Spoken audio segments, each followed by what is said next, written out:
How you doing? I'm CK with Under Pressure Performance, and today we're going to be showing you how to install one of our twin turbo kits on the 2012 to 2014 Mustangs. This is going to be for the 5-liter Coyote, so let's go ahead and get started.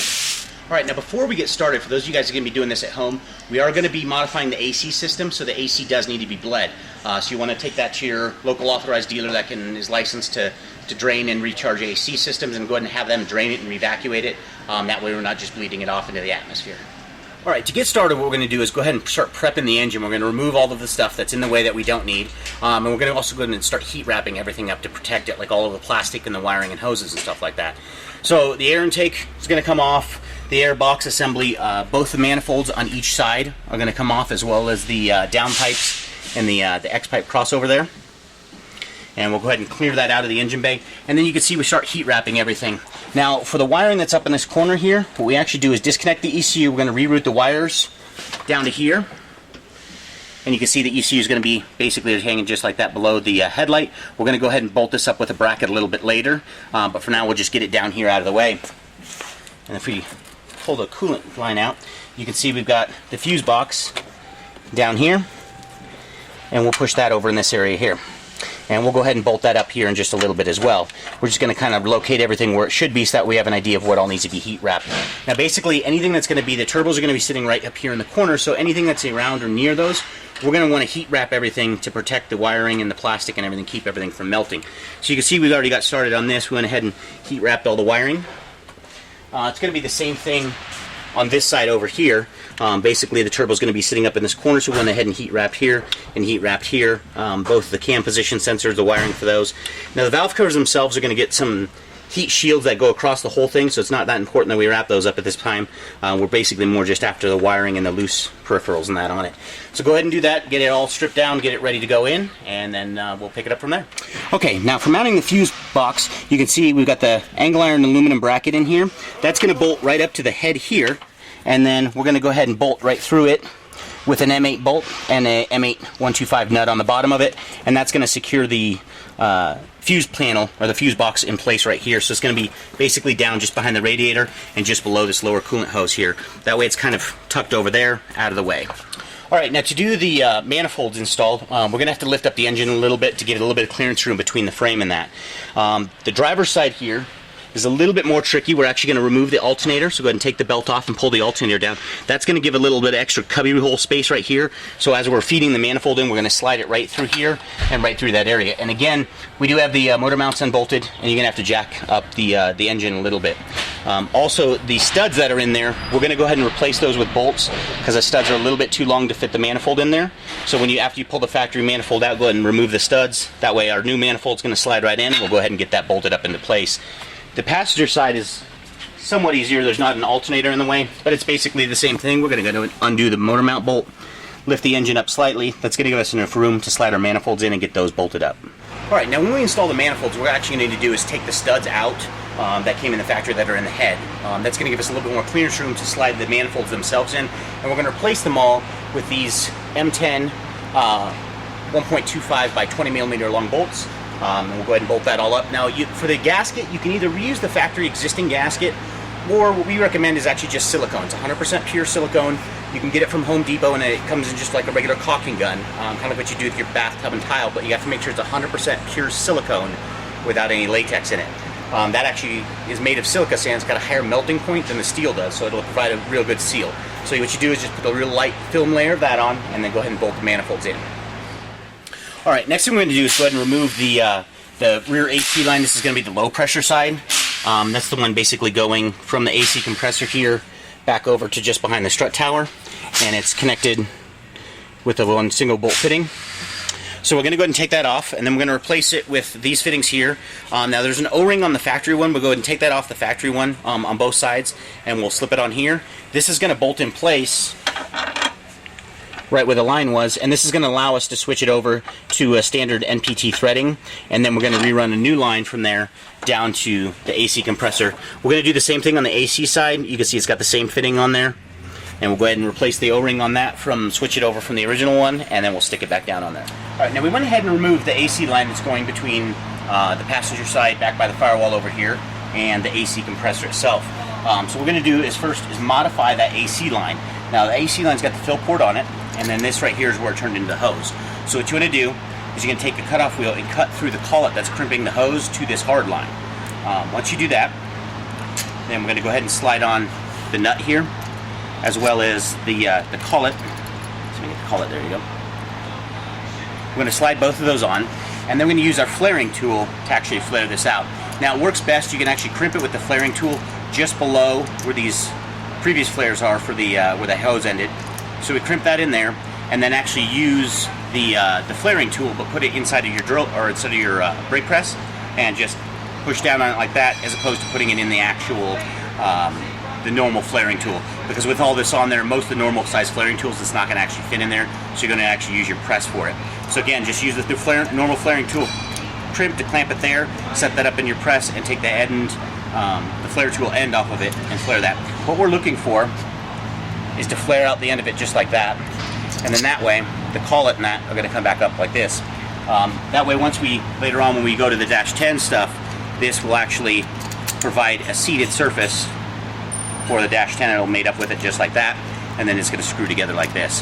So that's going to take care of the back side of the line here.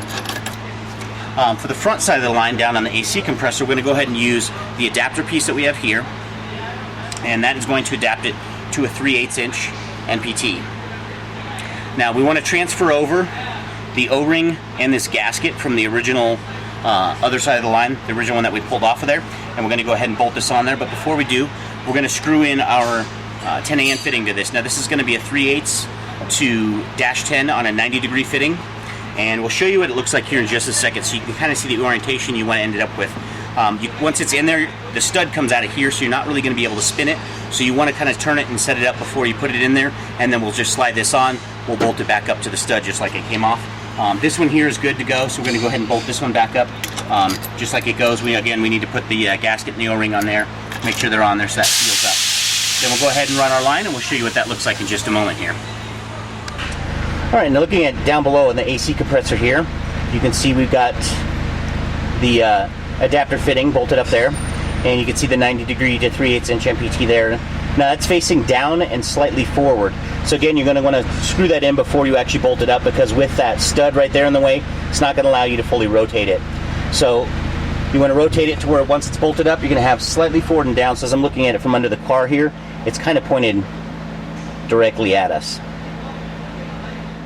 Alright, now you can see the AC line coming up, and then we got the cushion clamps holding it here to the side, and then that is just going to go into our 10AN to 10AN on a 45-degree angle, and that goes right into the adapter piece that we made here, and right back into the stock AC line there. To install the wastegates, what we're going to do now is go ahead and prep those. Now, you can see there's 4 ports total on them. We're going to be using just one of those ports. That's going to be the bottom port. Now, it doesn't matter which one of the bottom ports we use. We can use either or. And then there's 2 top ports. One of them, the other bottom port that we do not use, is going to need to be plugged with an actual plug. If you don't plug that, then you're essentially leaking all your boost pressure out, and it's definitely a possibility of the car over boosting. The top one's going to be used only if you're using like the electronic dual port wastegates that actually control boost using both ports. So check your boost control manufacturer if you're using those. So what we're going to do is go ahead and put the nipple in the bottom port and plug in the other one. Now the 2 holes for the top, you can plug it and put a nipple in it. You can just leave them both open. You can pretty much do whatever, just as long as you do not plug both of them. Both of them cannot be plugged. You can't just leave them open to where they're venting to atmosphere. Now you want to check and see, and we'll show you in just a minute once we get them in there, which ports are going to be the best ones to use as far as for the nipple here on the bottom, just to give you enough clearance room. The reason there's 2 is if you're a little too close to something on this side, it gives you more room on this side. Well, we can get those installed, and then the last piece is going to be the fire ring here. That's just basically with the valve seat that seats up against the valve to help it seal.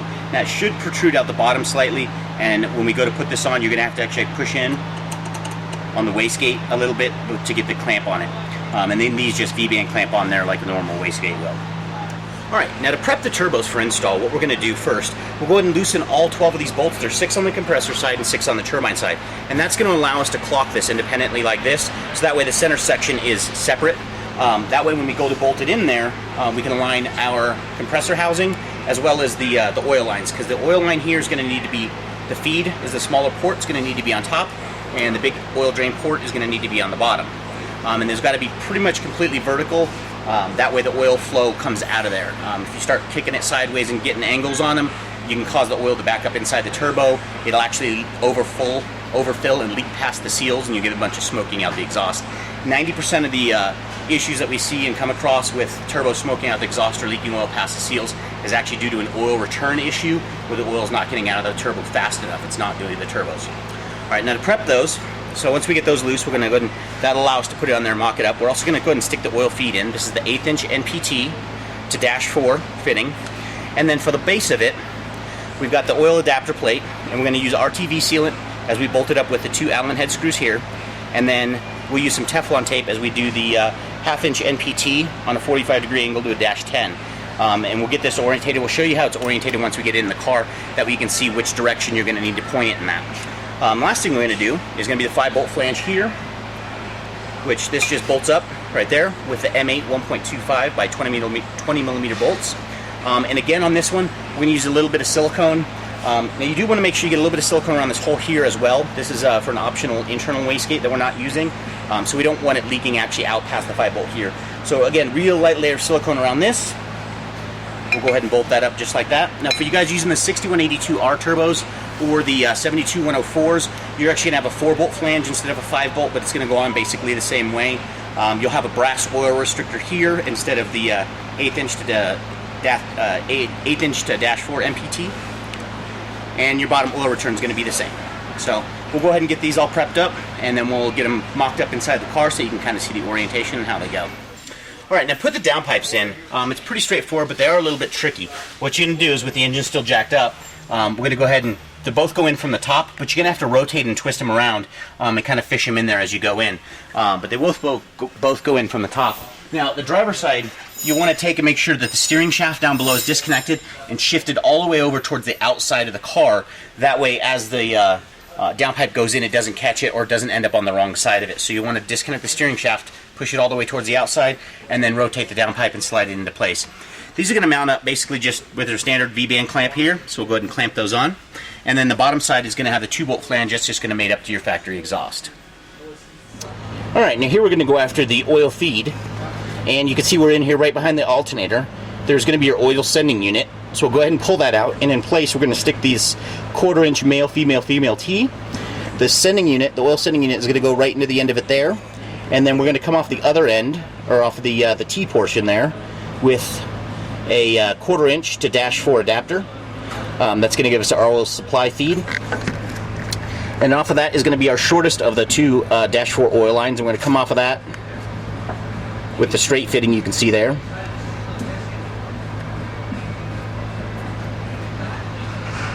And then that's going to go up to the driver's side turbo, and we'll show you that from just a second up top. Alright, now we're coming up from down below on the oil feed. That's going to come wrap up around here with our 45 going into the, this is going to be a dash 4 male, female T. And then where that's from there, it's going to daisy chain, and we're going to go from there directly across to our other turbo. Alright, now for the oil returns, you can see we have them in here. And we're going to come off with the 45 coming right off the female plate. That's the adapter plate that goes to the turbo itself. Now on the passenger side here, that one's going to be facing in and slightly forward. And then when that's going to connect to the 45-degree section of the dash 10AN line, that's going to drop it straight down. It's going to be something similar over here on the driver's side. We're going to come off again facing slightly forward on that. And then the 45-degree 10AN right there, you can see. And that's going to be dropping it down. Now these oil lines are going to basically be routed. They're just dropping down here and here, and we're going to go underneath the manifolds on those, and we'll show you what it looks like on the bottom where we tap into the pan. Alright, now you can see we've got the oil line coming right down here. It's coming underneath the motor mount and below the manifold, and that's just going to do the 90-degree right into the oil pan here with the 3/8 fitting. And it's going to be the same thing on this side here. We're coming down right underneath the motor mount again, 90-degree right into the pan.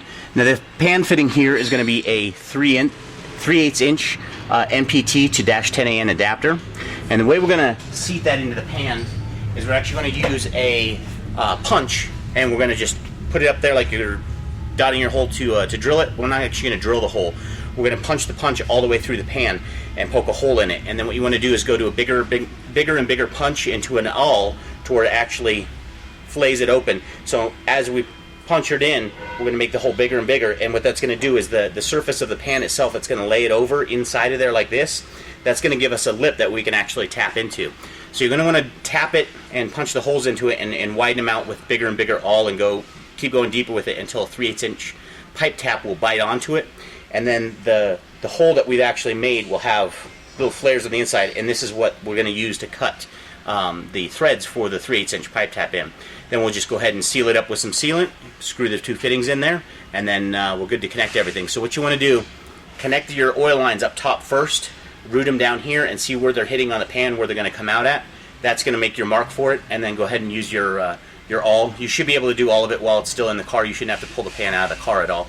Just tap the holes in it, keep widening out the holes and widening out the holes until you can, just until the 3/8 inch pipe tap, actually the threads bite in it. But you don't want to overdo the hole so it's too big. Otherwise the fitting's obviously not going to seal on there.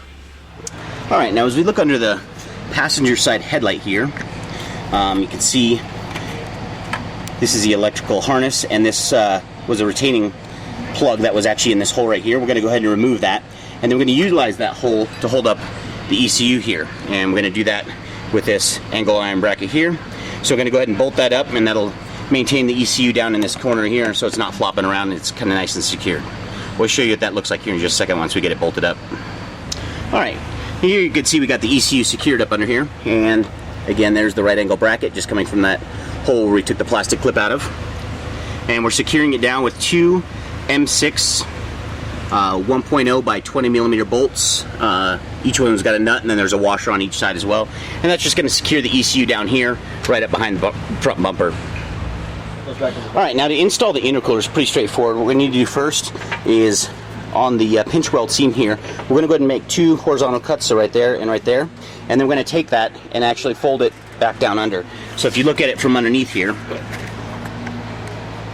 you can see it's still there where we made our cuts right here and right here, and we just fold that back under. That's going to give enough room for the intercooler bracket to come across here. So what you want to do is basically just push the intercooler back a little bit, pull the electrical harness out of the way. That's going to give you enough room to get a saw in there and make 2 slices. And then the intercooler bracket's going to bolt up right there. And then we'll go ahead and bolt it up to the intercooler. And it's bolting up to the intercooler using the M8 1.25 by 20 millimeter bolts and nuts. And these are actually in here backwards. I'm going to flop these around in just a minute. We want the nut on the outside here facing forward. That way there it's not protruding backwards, the back side of the nut, in digging or hitting into the AC condenser here. And it's going to be like that on both sides. So you can see our bracket here. Again, we've trimmed it out. You can see. And then that drops down and holds the intercooler like that. Now the intercooler is going to be orientated on there with the 3-inch outlet up here on top, the 2 inlets on bottom, and then the blow-off valve flange is going to be over here toward the driver's side slightly.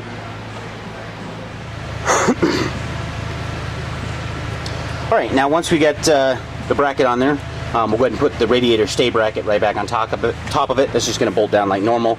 It is going to twist it just a hair, but that's fine, and that's going to kind of hide it. So again, the intercooler bracket is hidden right under this one here. If we come in from the side, you can see it. So just go ahead and put both the radiator stays back up on top like that. And so it should look like.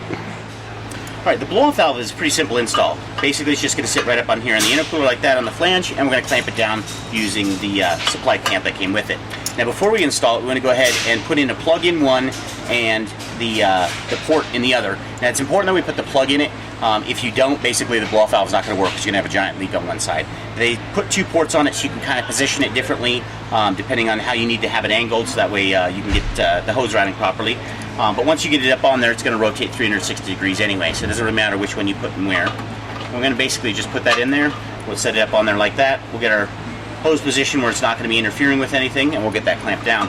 And when you do that, there is an O-ring that's going to go up into the base of it here. And the O-ring is basically just going to sit right around the bottom like that. And then when we stick it in there, that's what helps provide the seal on it for us. So we'll go ahead and get this all clamped and bolted up, and then we'll show you what it looks like. Alright, now we're going to go over the intercooler piping. It's easiest just to lay it out in here and then show you what it looks like.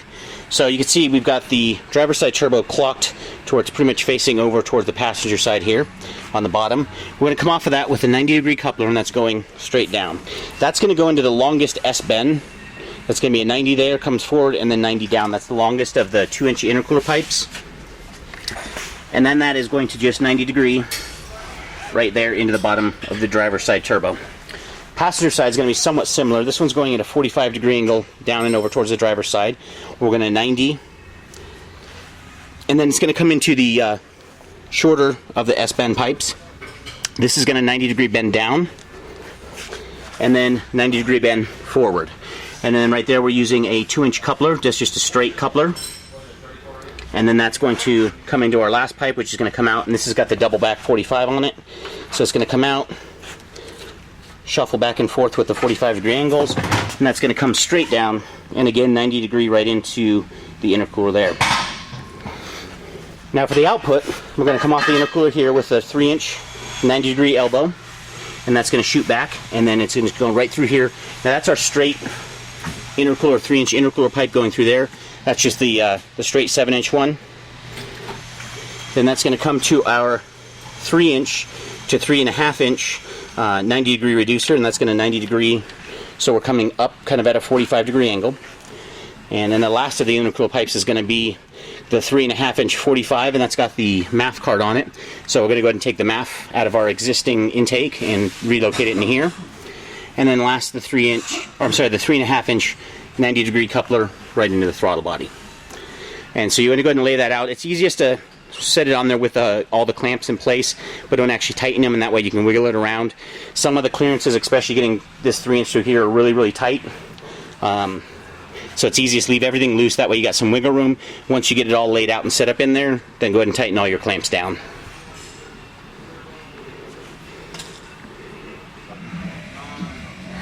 Alright, now what we're going to do next is going to be relocating the battery back to the trunk. So you can see we've added this distribution block here. And what we've done is taken the positive terminal that was on the battery, relocated down up under here, and then we'll actually cut the battery terminal itself off, and all of the wires that were going to the battery, you can see, are now tapped into this distribution block. From there, we're going to take the 0-gauge power wire that comes with the kit here, and we're going to route that to the distribution block back to the back in the trunk where we're going to mount our battery, and we'll show you that in just a second here. And then the ground one, we'll just go ahead and tuck that one out of the way. Since we're going to be grounding it in the back, that one's really not needed. Alright, now back here in the trunk you can see we've got the battery box mounted, and that's as simple as we just mat it up over here, and then we drill 4 holes and we mount it up with 4 M6 by 25mm bolts along with the washers and the nuts. The most important thing is just make sure where you're drilling through you're going to have access to it from the bottom side, and then you're not drilling through anything important like fuel lines, brake lines, fuel tank, anything like that. But you can pretty much mount the box anywhere you want back here, driver side, passenger side, whatever works better. We went ahead and chose over here on the passenger side, and then we'll go ahead and slip the battery right in it, and then the ground wire is going to be this one right here, and you see we come off and come down, and we're just grounding it right to the chassis frame there. Now that's actually going into the frame rail. One of the main rails is right in here. And we just grind it out a little bit under there to make sure that the paint is cleared away so you get a good solid ground.